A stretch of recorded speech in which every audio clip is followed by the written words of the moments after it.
અને સ્ત્રીનો ધર્મ જ્યારે ભગવાનને જંગલમાં જવાનો સમય આવ્યો, જાનકીજી રડતા હતા, તો માં કૌશલ્યાએ કીધું કે બેટા વૈદેહી તમે રડો નહીં, તમને જ્યાં સુધી રામ વગર અહીંયા ગમે ત્યાં સુધી અહીંયા રહેજો, નહીં તો તમારા પિતાજીના ઘરે જાજો, તમે દુઃખી ન થાવ. ત્યારે માં જાનકીજી બોલ્યા છે કે માં, મારે મારા પતિની સાથે જંગલમાં જવું પડે છે એ વાતનું દુઃખ નથી.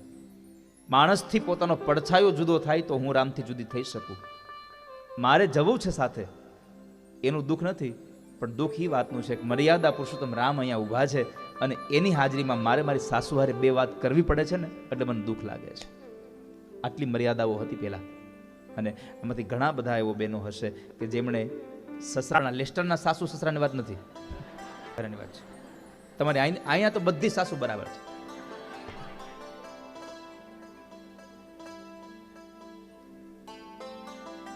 જીવનના એક એવા સંદેશાઓ દઈ જાય એવું એક પાત્ર અને એક એવી કથા એટલે રામચરિત માનસ.